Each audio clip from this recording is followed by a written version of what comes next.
Good morning to each and everyone, no? Ayan. So, happy Thanksgiving sa ating lahat. And I am also honored and thankful na na-invite ako na magbigay ng Thanksgiving testimony.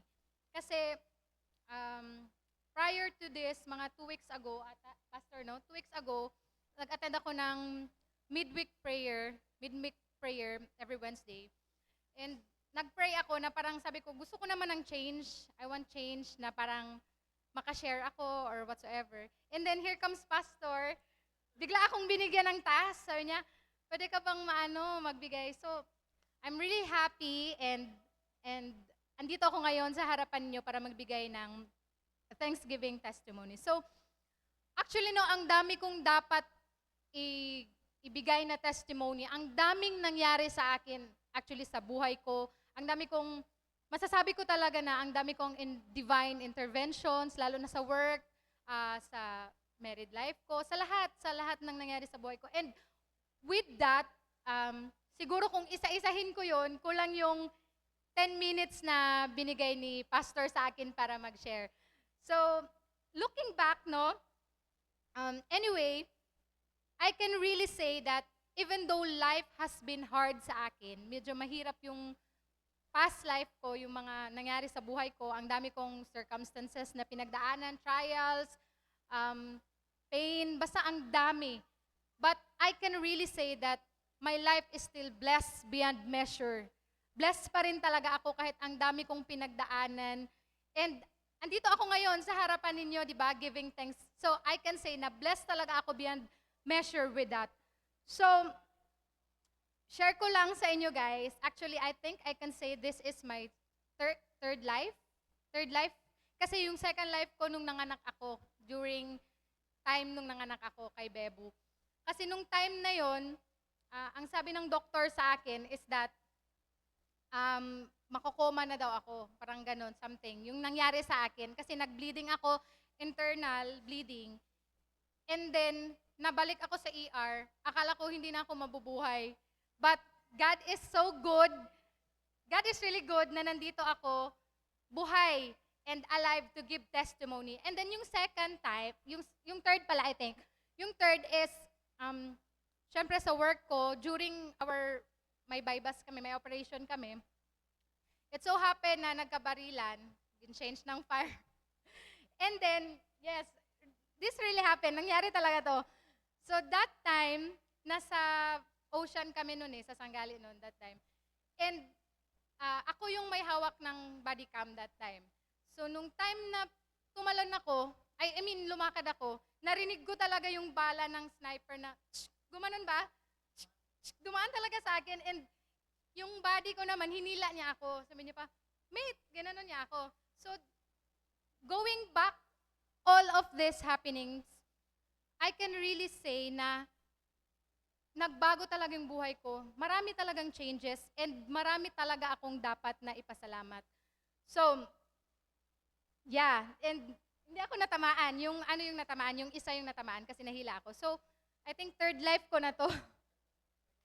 So, thank you talaga sa Panginoon, no? So, sa mga nangyari sa buhay ko, I really can say that this is a divine intervention. This is miracle by God. Nag-guide niya ako and protected niya ako sa buhay ko all throughout the days of my life. And challenge na din ito kasi sometimes, kasi doubtful kasi ako. I-share ko lang sa inyo guys.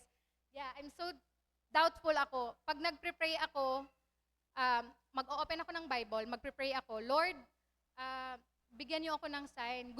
Specific kasi ako nagdadasal I want to share guys na specific talaga ako nagdadasal. Pag nagdadasal ako, mag-open ako ng Bible, and then hihingi. I don't know if it's wrong, Pastor, if wrong or not, but pag nagdadasal ako, humihingi talaga ako ng specific, and word by word talaga ako kay Lord. Ewan ko if correct ba yun, but basta ganun ako. So, it happened na 3 weeks ago, nag-pray ako. I pray with all my might. I pray to God something very specific, very detailed, and amazingly, yung hiniling ko, yung gipray ko, na with all my might, 3 hours, 4 hours, binigay ni Lord. Pitik, instant, napakaganda. And hindi ko ma-share yung specific, pero ma-share ko yung pangyayari na na-amaze talaga ako and I'm so, alam mo yung parang nag-question ako, Lord, doubtful man ko. Doubtful ko eh. Sabi ko, Lord, mahitabo ba ni? Mangyari ba ni? Pero if i-open ako ang Bible and then makita na ako ang word nga go or word na love or word na trust, this will happen. Something like that. Something like that. So instantly pitik, as in, good news agad. After 3 hours, I remember, after 3 hours, binigay talaga sa akin ni Lord yung prayer ko. And na-amaze ako. Sabi ko sa asawa ko, darling, yung prayer ko, na-answer talaga. So sabi niya pa, talaga? Ganun. Sabi ko, yes, na-answer talaga. And that time, naalala ko, may passage yun eh. Ang sabi nun sa passage is that, John 11:40. Jesus said to her, did I not tell you that if you believe, you would see the glory of God? And looking back, kahit ngayon, naiiyak pa rin ako, parang na-overwhelm ako sa happiness na binigay talaga ni Lord sa akin yung prayer na yon. And I am so happy and I am so, alam niyo yung contentment ng happiness ko, hindi ko siya ma-express because ako yung humingi eh. So alam ko na it was really God Himself na binigay yun sa akin kasi specific talaga yung hiningi ko as in word by word and word by word also binigay din talaga ni Lord sa akin. Mga 4 hours lang yun eh. Binigay talaga ni Lord sa akin nun. Yes. And doon ko nakita din ang word na Psalms 34:8, taste and see that the Lord is good. Blessed is the one who takes refuge in Him. So, guys, masasabi ko kasi ako doubtful ako. So, kahit ako nga, doubtful ako sa self ko, doubtful ako, God never fails to amaze me. God never fails to give what I ask with all my heart.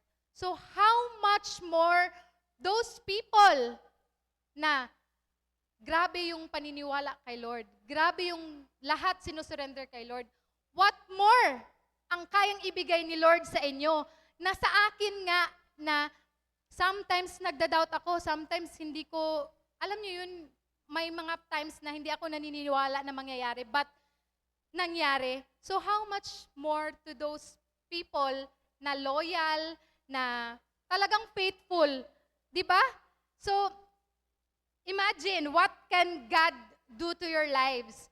So with that, no, I realize if someone like me doubted, still experience the faithfulness of God, how much more those who stay faithful, trusting and surrendered everything to God. The goodness of God is greater than our fears, and His love is stronger than our doubts. And His plans are always better than what we imagine.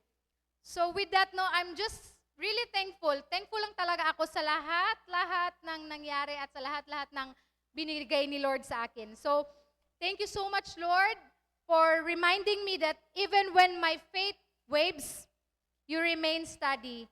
You are the God that turns doubt into trust, weakness into strength, and impossible into testimony. Kaya nga nandito ako ngayon, nagbibigay ng testimony. So with that, no, I give back all the glory, the honor, and the praise, and I really hope and pray that this is not the last time because as far as I can remember, ang dami ko pang dapat i-share, no?